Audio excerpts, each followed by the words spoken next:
What's up, Nerfers? I'm Jay, and my God, it's been a while. I'm really sorry about that, guys. It was an absolutely hectic summer. I was doing so much. I was working 40 hours a week. On top of that, I had gigs with my band every weekend.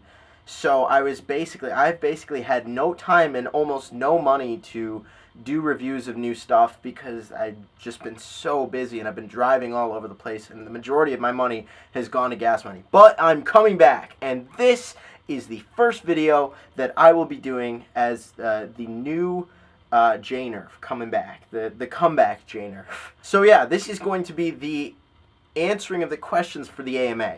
So I'm going to be reading these off my phone, so pardon me if I'm like this while I'm reading the questions. Alright, quick disclaimer. If you have bad grammar or poor spelling or messed up punctuation in your comment, expect to be made fun of. This is your only warning. So yeah, let's dive right in. Zach Ryan asks, what's the hardest Nerf gun you ever moded? Well, alright, so this is a tough one actually. I would have to say that it would be a cross between the deploy or the Stampede. And the Stampede, for pretty obvious reasons, it's just a pain in the ass to take apart.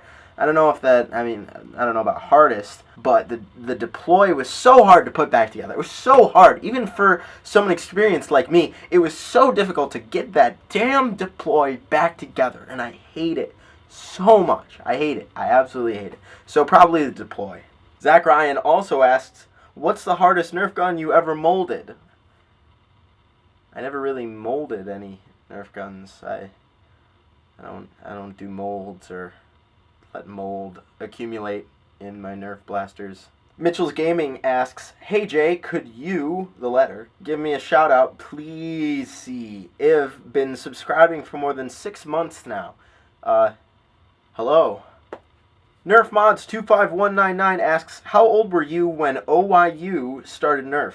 I think he meant you there. I want to say a sophomore in high school when I actually got into modding for the first time. I modded a Maverick with my friends. We all went out to Walmart. We begged my mother to go out to Walmart with us and get us Nerf Mavericks, and we all immediately came back to my house and just took them right apart. So I'd say 15, but I didn't really get into it until I entered college, so I'm going into senior year now, but it's been about 4 years or so. JJW Customs asks, what was the first Nerf gun that you ever bought?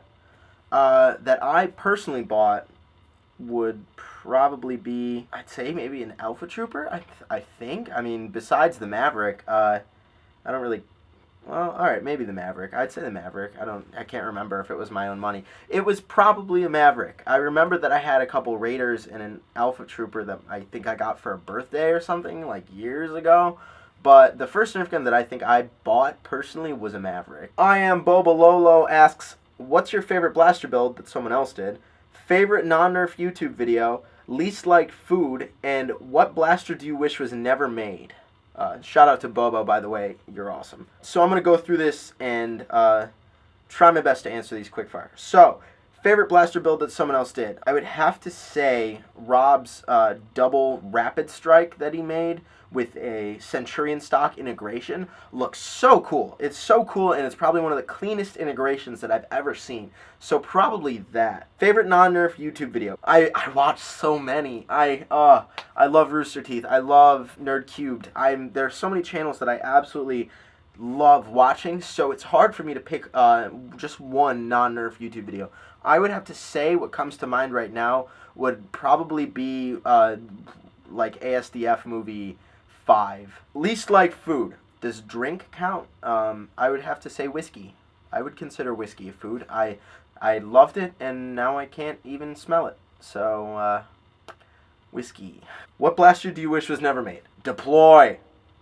Swift Claw asks, what do you think of the Illuminati and haters? I'm going to address the haters first. I don't really have haters. I'm not big enough yet to have haters, I guess. I've noticed that I'm almost to 2,000 subscribers.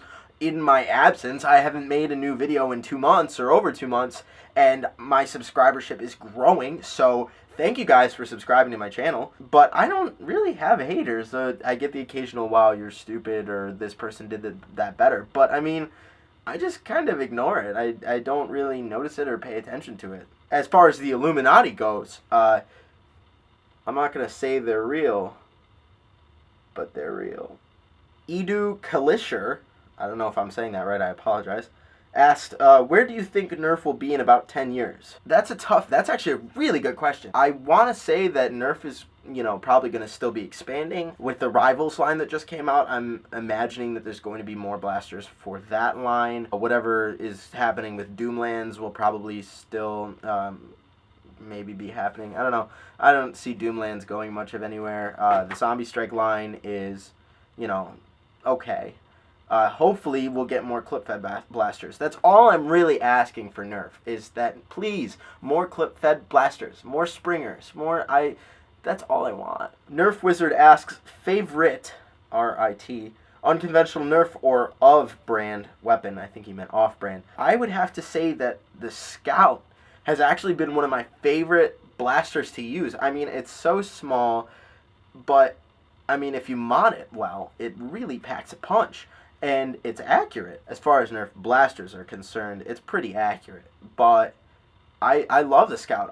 The Scout has saved my behind on several occasions while I was nerfing. Mad Gamer 99 asks, what are some good strategies, GYS, for basic Nerf wars? I would say go hard and shoot all sons of bitches.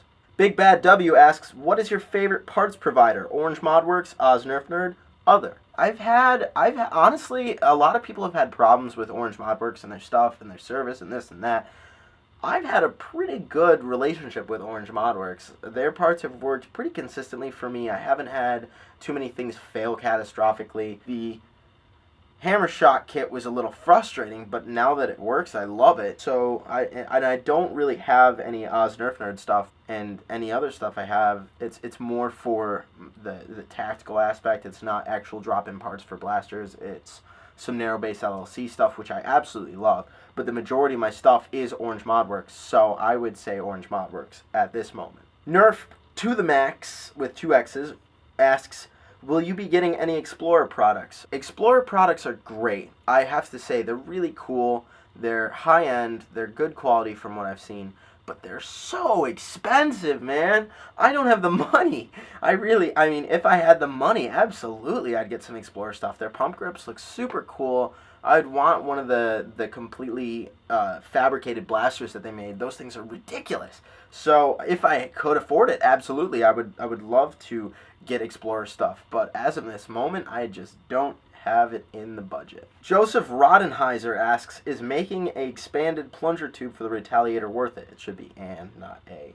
If there's a vowel in the next word, it's an. At the beginning of the next word, it's an. And if there's not, it's a. It depends. If you want to try, go for it. I'd say if you want to expand the Retaliator plunger tube, absolutely go for it.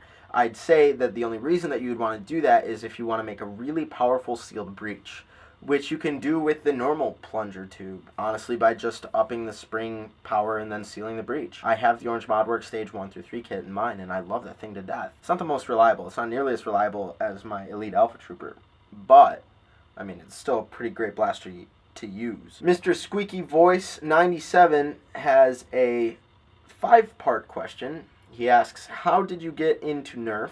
Who is your favorite Nerf YouTuber? What is your favorite blaster? What is your dream build? And what is the most difficult blaster to work with? Alright, so to start it off, I didn't really get into Nerf until college. I saw that SUNY Fredonia, which is in New York State, I saw that they had a Nerf club on campus. And I was like, holy crap, I want to get into this, absolutely. So I started doing some research. I found some people on YouTube, including Lord Draconical and Coop772. Those two became kind of my base influence, and I, just kind of went from there. Who is my favorite Nerf YouTuber? It's kind of a toss-up between Rob from Southern Brisbane Nerf Club and Boba Lolo. I love Rob's style. I love the way he does stuff. He's got a great sense of humor, and he's just a cool guy. And Boba Lolo is just absolutely hysterical. He's always spot on. He knows what he's talking about, and he's a kick-ass modder. And he also just has a great sense of humor. So those, I'd say it's a toss-up between those two. What is my favorite blaster? My favorite blaster would probably have to be the Elite Alpha Trooper. It's my go-to primary for any Nerf war. It's just the thing I use all the time, and it's just a workhorse, and it keeps on kicking butt. What is my dream build? I want to get into more integrations. I want to integrate stuff into Raven stocks and the Centurion stocks. I want to do stuff like that. But honestly, though, my dream build would have to be some sort of rainbow pump or something, a homemade blaster from PVC, and like a ridiculous spring in it, and just something that's hopper fed and that kicks major ass. What is the most difficult blaster to work with? The Deploy. Trey Detmer asks, what's the furthest shooting blaster you have modded / made, and how far? I would have to say that it would be my very first long shot that I got. I actually got it from a friend who I remember playing with it as a kid. Like, we used it together. He lives in my neighborhood, and he still had it, and he gave it to me. So I modded it. I put my own sealed breach in it, and then after a while, I managed to procure a Remedy Metal sealed breach. It wasn't the entire kit, but it was the breach part and the receiving barrel and all the important stuff. And that thing with a 10 kilogram spring in it shot ridiculously far. I was in a gymnasium at school, and it shot from one wall to the other. And finally, Coos Boys asks, anything? Okay, how big is your collection? And have you, the letter, ever emptied your loadout prematurely? Get your minds out of the gutter, perverts. My collection is, I'd say, about 40 blasters strong, maybe 35, 40, thereabout. And yes, I have emptied my loadout prematurely. I used to be real trigger happy. I wasn't that really big into slamfire, but I would run out of darts, and then I'd be like, well, crap. But luckily for me and my particular Nerf group at school, we allow melees, so I always have like a foam sword to kind of, get me out of tough situations. So yeah, that was the AMA. Thank you guys very much for asking questions. I'm sorry it took so long to get back and answer these questions. But yeah, thank you guys for sticking with me. I'm sorry that all this stuff has been happening during the summer and I haven't been able to do anything. But I'm getting back into it. I've got school coming up. I'll have new reviews, new stuff out soon. So tell your friends about me. Do whatever you guys need to do. Get my subscribers up. And I'll have new stuff on the way. Thank you guys very much for watching and sticking with me. See ya!